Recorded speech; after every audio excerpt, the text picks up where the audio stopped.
Zaman sekarang, perkembangan teknologi semakin canggih. Nah, seringkali banyak dari kalangan kita membagikan berita-berita hoaks di media sosial, entah itu Instagram, Facebook, dan media lainnya. Nah, apa sih itu hoaks? Hoax adalah berita bohong ataupun informasi palsu yang sengaja dipelintir ataupun direkayasa untuk menutupi informasi yang sebenarnya.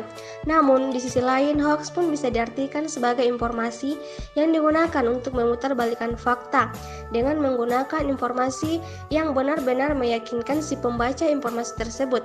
Namun, kebenaran informasi tersebut tidak dapat diverifikasi ataupun dibenarkan. Siapa sih yang biasanya terkena target dari hoax ini sendiri?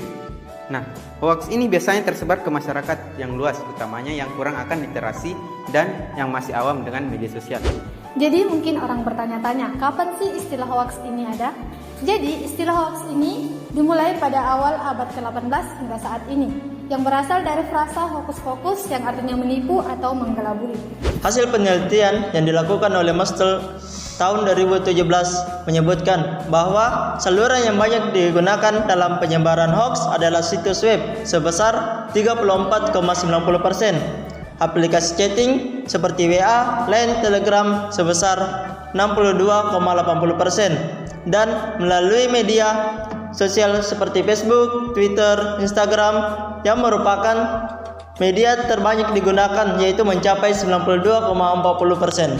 Sementara itu, data yang dipaparkan oleh Kementerian Komunikasi dan Informatika menyebut ada 800.000 situs di Indonesia yang teridentifikasi penyebab hoaks dan ujaran kebencian. Mengapa sih hoaks tetap masih ada di masyarakat? Berbagai cara telah dilakukan, baik oleh pemerintah maupun masyarakat yang peduli dengan maraknya hoaks di kehidupan masyarakat. Pemerintah misalnya telah membuat pagar hukum dengan menyetujui lahirnya Undang-Undang Informasi dan Transaksi Elektronik, memblokir situs-situs yang menyebarkan hoaks, menangkap sindikat penyebar hoaks, hingga membentuk lembaga siberkreasi yang berfokus dalam menangani hoaks. Tidak hanya itu, masyarakat juga turut serta dalam menekan peredaran hoaks dengan memberikan klarifikasi terhadap hoaks. Di antaranya adalah Mafindo, Masyarakat Anti Fitnah Indonesia, yang secara aktif dan peduli memberikan klarifikasi akan hoaks hingga melakukan literasi media, baik di kalangan masyarakat hingga jurnalis. Lantas muncul pertanyaan, sebenarnya faktor apa saja yang mempengaruhi hoaks masih terus ada dan berkembang?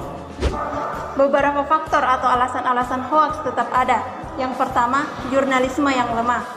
Jurnalisme yang lemah membuat konten hoaks terus berkembang karena tidak terbiasa dengan proses verifikasi, cek, dan recheck. Peran media profesional yang seharusnya membawa kecerahan dalam sebuah persoalan yang simpang siur di masyarakat semakin lama semakin tergerus. Yang kedua, ekonomi.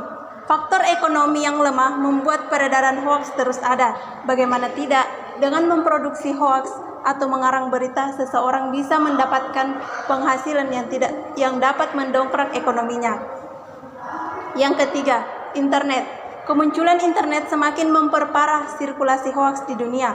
Sama seperti meme, keberadaannya sangat mudah menyebar lewat media-media sosial. Apalagi biasanya konten hoaks memiliki isu yang tengah ramai di masyarakat dan menghebohkan, yang membuat masyarakat sangat mudah memancing orang-orang membagikannya. Selanjutnya, munculnya media abal-abal.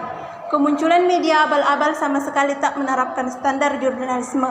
Keadaan ini tentu semakin memperburuk keadaan informasi yang tersebar di masyarakat.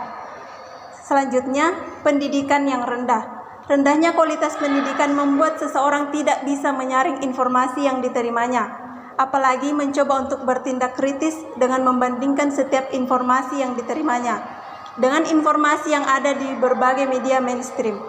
Yang terakhir, literasi media yang rendah. Rendahnya literasi media membuat seseorang cenderung mempercayai sebuah informasi yang diterimanya didapatkannya tanpa melalui verifikasi. Rendahnya literasi media membuat seseorang cenderung membagikan setiap informasi yang didapatkannya kepada orang lain tanpa mengetahui kebenaran dari sebuah informasi tersebut. Bagaimana cara agar kita terhindar dari hoaks? Banyak cara yang bisa kita lakukan agar kita terhindar dari hoaks. Yang pertama, hati-hati dengan judul yang provokatif. Berita hoaks seringkali menggunakan judul yang sensasional dan juga provokatif. Misalnya dengan langsung menuding pada pihak tertentu. Isinya pun bisa diambil dari berita-berita resmi, hanya saja diubah-ubah agar menimbulkan persepsi sesuai dengan yang dikehendaki oleh sang pembuat hoaks.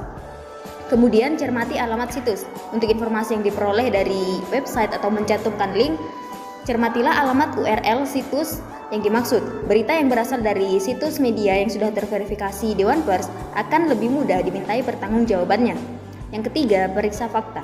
Perhatikan dari mana berita berasal dan siapa sumbernya. Apakah dari institusi resmi seperti KPK dan Polri? Perhatikan keberimbangan sumber berita. Jika hanya ada satu sumber, pembaca tidak dapat mendapatkan gambaran yang utuh. Hal lain yang perlu diamati adalah perbedaan antara berita yang dibuat berdasarkan fakta dan juga opini.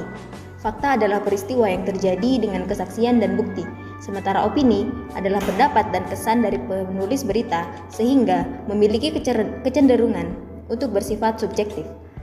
Selanjutnya ialah cek keaslian foto. Di era teknologi digital saat ini, bukan hanya konten berupa teks yang bisa dimanipulasi, melainkan juga konten lain berupa foto atau video.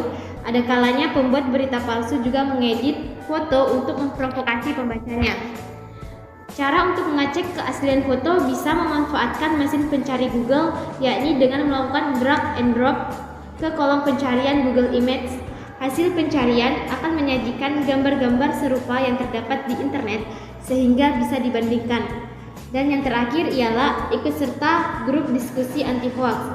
Di Facebook terdapat sejumlah fun fact dan grup diskusi anti-hoax, misalnya forum anti-fitnah, hasut, dan hoax.